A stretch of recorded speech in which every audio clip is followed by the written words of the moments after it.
Hello, I'm Dan Olson with Warren Forensics. We are often asked to determine which driver allowed their vehicle to cross over the centerline, resulting in a collision like the one that you see in the scene behind me. Marks on the roadway, characteristics of collision damage, these are useful data in this situation.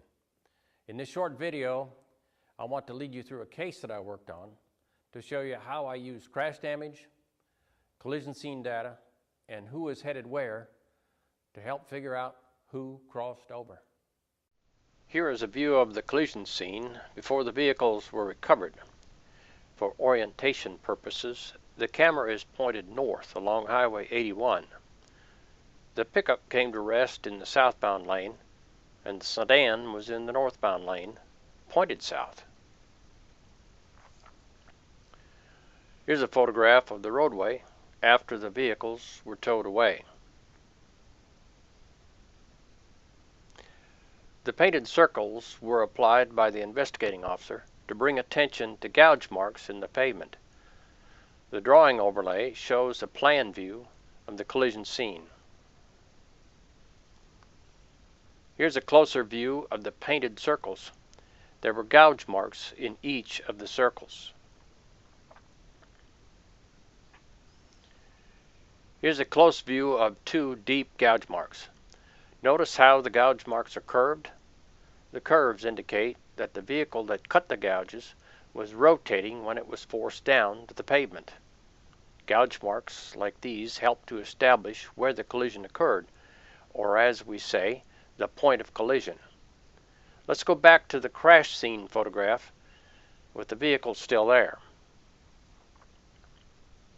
The gouge marks are under the debris in front of the man in shorts. Neither vehicle moved far from the point of collision, and both vehicles had rotated so that they were no longer aligned with their lanes. Here's a view of the sedan in the junkyard.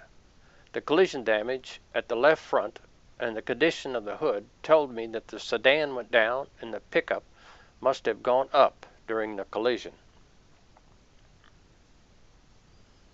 Here's a view of the pickup. Notice that the left front of the pickup is also crushed back, but at a different angle. The hood is bent, but not crumpled as badly as the hood on the sedan. Also notice that the lower components are pushed back farther than the higher components. Here's another view of the sedan. Notice that the higher components are crushed back more than the lower components, and once again you can see that the condition of the hood shows that the pickup went up and crushed the hood down and back.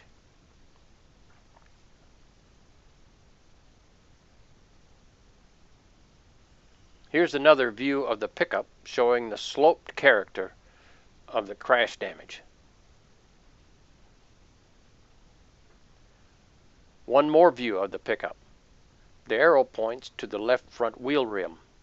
The tire is worn off, but there were no gouge marks that were typical of a wheel rim cutting the pavement that I saw at the scene.